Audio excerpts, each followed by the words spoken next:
চাওয়া হয়েছে, অনেকেই প্রশ্ন আপনারা করেছেন। এর ভিতরে এক ভাই প্রশ্ন করেছেন, সম্প্রতি আমার স্ত্রীর বোন এবং দুলাভাই আহলে কোরআন আকীদা গ্রহণ করেছে, এই অবস্থা তাদের সাথে আমাদের আত্মীয়তার সম্পর্ক কেমন হওয়া উচিত? আমরা অনেকেই হয়তো আহলে কোরআন সম্পর্কে প্রথম শুনে থাকবে। আহলে কোরআন বলা হয় এমন সম্প্রদায়কে যারা নিজেদেরকে মুসলমান পরিচয় দেয় কিন্তু তারা হাদিস অস্বীকার করে, নবীজির হাদিস মানে না। তারা মনে করে যে কোরআনই যথেষ্ট।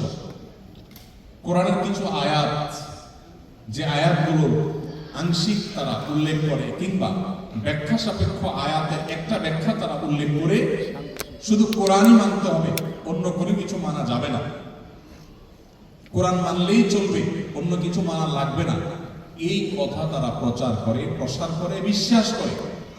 এদেরকে আহলে কোরআন বলা হয়। মূলত এরা মুনকিরে হাদিস বা হাদিস অস্বীকার করে। আজকে যদি আমাদের বাংলাদেশের প্রেক্ষাপটে বাংলা ভাষাভাষীদের আমাদের জন্য সবচেয়ে বড় ঈমান আমল রক্ষা করার ক্ষেত্রে চ্যালেঞ্জ এবং সবচেয়ে বড় ফিতনাগুলোর কথা যদি আপনি আমাকে জিজ্ঞেস করেন, তাহলে টপ 10 সবচেয়ে বড় এবং প্রধান 10টি ফিতনার মধ্যে থেকে অন্যতম একটা ফিতনা হলো এই ফিতনা, কোরআন ও হাদিস স্বীকার করার ফিতনা। এটা আমাদের সবার জেনে রাখা দরকার এবং সবার জন্য গুরুত্বপূর্ণ। কারণ আপনি নিজের অজান্তে হয়তো আহলে কোরআনের দিকে আপনি ঝুঁকে যাবেন যদি আপনি বিষয়টা না জানেন। আমাদের অনেক ভাই বোনকে দেখেছি 5 ওয়াক্ত নামাজ পড়েন, অথচ তিনি হাদিস অস্বীকারী হয়ে গেছেন। গত কদিন আগে আমি অস্ট্রেলিয়া যাওয়ার জন্য ঢাকা এয়ারপোর্টে লাউঞ্জে অপেক্ষারত ছিলাম।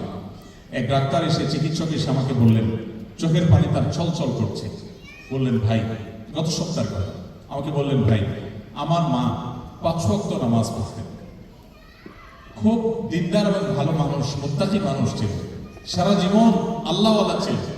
আমার মা হঠাৎ করে কিছু মানুষের খপ্পরে পড়েছে, এদের ওয়াজ শুনে, এদের কথা শুনে এখন উনি নামাজ ছেড়ে দিয়েছেন। উনি বলেন যে কোরআনে 5 ওয়াক্ত নামাজের কথা নাই। উনি অলরেডি এখন এমন পর্যায়ে চলে গেছেন যে আমি নিজেই বুঝতে পারছি তিনি ইসলামের পণ্ডিতই নাই।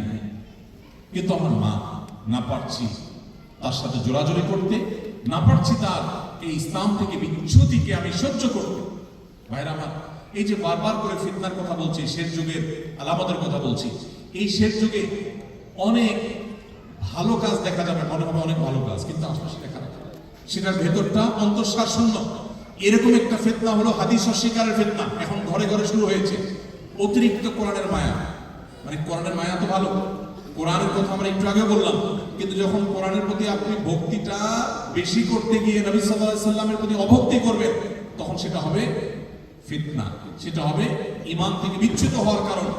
এই জন্য এই আহলে কোরআন ফিতনা থেকে আমাদের সাবধান থাকতে হবে। মুনকিরে হাদিস যাকে বলা হয়, এই মুনকিরে হাদিসের ফিতনা থেকে আমাদের রক্ষা করার জন্য নিজেদের উদ্যোগী হতে হবে। আল্লাহ আমাদের সবাইকে সেই তৌফিক দান করুন। ভাইরা আমার, কোরআনে কারিমে আল্লাহ তাআলা বলেছেন, ওয়ানজালনা আলাইকা যিকরা লিতুবাইয়িনা লিন-নাসি মা নুযিলা ইলাইহিম। হে রাসূল, আপনার প্রতি আমি কোরআন নাযিল করেছি, কেন? যেন আপনি এই কোরআনকে ব্যাখ্যা বিশ্লেষণ করে অন্যদেরকে বোঝাতে পারেন। আল্লাহ তাআলা স্বয়ং বলছেন যে তার রাসূলের প্রতি কোরআন কেন দিয়েছেন, তার দায়িত্ব হলো তিনি কোরআনকে ব্যাখ্যা করে দিবেন। নবীজি যে কোরআনের ব্যাখ্যা করেছেন সারা জীবন ধরে, তার কর্মের মাধ্যমে, তার বক্তব্যের মাধ্যমে, সেই সব কিছুই হলো মূলত হাদিস। তো আল্লাহই বলছেন যে এই কোরআন আপনার প্রতি নাজিল করেছি, শুধুমাত্র রাসূলের দায়িত্ব যদি পৌঁছাতে হতো তো আল্লাহ বলতেন যে আমি কি কোরআন দিয়েছি, আপনি কোরআন মানুষকে শুধু পৌঁছে দিবেন। আল্লাহ সেটা বলেন নাই। আল্লাহ পৌঁছে দেওয়ার কথা বলেছেন যেখানে, তার পাশাপাশি এও বলেছেন এখানে সূরা নাহলে 44 নম্বর আয়াতে আল্লাহ বলেছেন যে আমি কোরআন নাজিল করেছি যেন আপনি কোরআনের ব্যাখ্যা মানুষকে করে দেন, বিশ্লেষণ মানুষকে করে দেন। নবীজির ব্যাখ্যা যদি কেউ গ্রহণ না করে, শুধু কোরআনের আয়াত সে গ্রহণ করে, তাহলে সে নিজেকে আহলে কোরআন বলতে পারে, মূলত সে হাদিস অস্বীকারী। এবং হাদিসকে যদি কেউ অস্বীকার করে, সে আর মুসলমান থাকে না। ভাইরা আমার, খুবই দুর্ভাগ্যজনক আমাদের দেশে অনেক রাজনীতিবিদ, অনেক শিক্ষিত মানুষ, অনেক জানাশোনা মানুষ, তারা আজ এই বিভ্রান্তিতে, এই বেড়া যারা তারা হারিয়ে যাচ্ছে। এই জন্য আমাদেরকে নিজেদেরকে জানতে হবে যে আমাদের অনুসরণে কি শুধু কোরআন না, কোরআন এবং হাদিস, কোরআন এবং হাদিস। আল্লাহ তাআলা কোরআনের একটা জায়গায়ও, ইন্টারেস্টিং একটা বিষয়, পুরো কোরআনের একটি জায়গায় আপনি দেখাতে পারবেন না যে আল্লাহ তাআলা শুধুমাত্র তাঁর আনুগত্যের কথা বলেছেন। নট এ সিঙ্গেল আয়াত আপনি দেখাতে পারবেন। কোরআনের কোন আয়াত আল্লাহ বলেন নাই শুধু আল্লাহরই অনুসরণ করো। আল্লাহ রাব্বুল আলামিন যত জায়গায় বলেছেন তার অনুসরণ করার কথা, সাথে সাথে আল্লাহ বলেছেন আল্লাহ রাসূলের অনুসরণ করার কথা। আতিউল্লাহ ওয়া আতিউর রাসূল। ভাইরা আমার, এটা কোরআনের একটা মুজিজা, এটা কোরআনের একটা অলৌকিকত্ব, মিরাকল, যে কোরআন আমাদেরকে শুধুমাত্র আল্লাহর কথাই মানতে বলেননি, আল্লাহর কথার পাশাপাশি আল্লাহ রাসূলকেও মানতে বলেছেন। এখন কেউ যদি একটা মানে আর আরেকটা অস্বীকার করে তাহলে সে মুসলিম থাকার কোনো কারণ থাকতে পারে না। ঠিক একইভাবে আপনি অবাক হবেন, কোরআনে কারিমে এর বিপরীতে আমরা দেখি আল্লাহ তাআলা বলেছেন মাইয়াতির রাসূল ফাকাদ আতা আল্লাহ। যে ব্যক্তি রাসূলের আনুগত্য করলো সে অটোমেটিক আল্লাহর আনুগত্য করলো। শুধু রাসূলের আনুগত্য করার কথা কোরআনে থাকলেও শুধু আল্লাহর আনুগত্যের কথা আলাদা করে কোরআনে উল্লেখ নাই। মূলত এখানে রাসূলের আনুগত্য করলে আল্লাহর আনুগত্য হয়, কারণ রাসূল তার আল্লাহর আনুগত্যের বাইরে কোথাও যেতে বলেননি। এজন্য ভাইরা আমার, আমরা কোরআন এবং হাদিস দুইটাই মানতে হবে। শুধু কোরআন মানলে তার ঈমান থাকবে না। বাংলাদেশের প্রথম শ্রেণীর একজন সঙ্গীত শিল্পী, নাম বললে আপনারা সবাই চিনে যাবেন, তিনি আমাকে একবার ফোনে বলছেন, ভাই আমার কোরআনটা অনেক ভালো লাগে, এই জন্য আমি কোরআন অনেক পড়ি, কিন্তু হাদিসে ঝামেলা আছে মনে হয়, আমি হাদিস পড়ি। চিন্তা করে আমি ভাবলাম এই লোকটা কোরআনকে এত ভক্তি করে কারণটা। পরে আমি ভাবলাম, আমার ভেতর থেকে উত্তর পেলাম যে কোরআনে আল্লাহ তাআলা যেসব হারাম বলেছেন, মৃত বস্তু খাওয়া হারাম, রক্ত খাওয়া হারাম, শুকর খাওয়া হারাম, আল্লাহ এগুলো বলেছেন, কিন্তু কোরআনে আল্লাহ তাআলা গান হারাম এটা এভাবে বলেন নাই। কোরআনে আল্লাহ তাআলা সূরা লুকমানের 6 নম্বর আয়াতে সম্ভবত আল্লাহ রাব্বুল আলামিন লাহওয়াল হাদিস ক্রয় করতে নিষেধাজ্ঞা আরোপ করেছেন, বা ক্রয় করার ব্যাপারে আল্লাহ তাআলা উৎসাহিত করেছেন। এই লাহওয়াল হাদিসের ব্যাখ্যায় গোটা পৃথিবীতে কোরআন সবচেয়ে বেশি বুঝেছে যে মানুষগুলো, তাদের মধ্যে আব্দুল্লাহ ইবনে আব্বাস রাদিয়াল্লাহু তাআলা সহ অন্যান্য সাহাবায়ে কেরাম মুফাসসিরদের প্রায় সবার ব্যাখ্যা যেখানে হারাম গান বাদ্যযন্ত্রকে বোঝানো হয়েছে। তো কোরআনে সরাসরি এটা কথা বলা নাই, কিন্তু ব্যাখ্যা হাদিসের ব্যাখ্যা নিলে তখন এই গান হারাম হওয়াটা সাব্যস্ত হয়, হারাম গান এটাকে পরিহার করার বিষয়টা সাব্যস্ত হয়। তো তিনি যেহেতু পেশায় একজন সঙ্গীত শিল্পী, তার কাজটাকে হালাল রাখার জন্য কোরআনের ওই সংক্ষিপ্ত যে ইনিশিয়াল নির্দেশ এটা তার জন্য একটু হেল্পফুল হয়, এই জন্য তিনি কোরআন মানেন, তিনি হাদিস মানেন। ভাইরা আমার, এই ফিতনা এখন ঘরে ঘরে।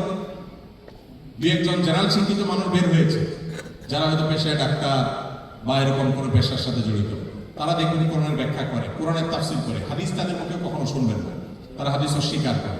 এটা ভয়াবহ ফিতনা। ওই যে নবীজি বলেছেন কিয়ামতের আগে বহু ফিতনা আসবে, ধোঁয়াশা আসবে, বিভ্রান্তি হবে, দেখে মনে হয় ভালো, আসলে সেটা খারাপ। মাকার ফলের মতো দেখতে অনেক চমৎকার সুন্দর, কিন্তু স্বাদ নেই।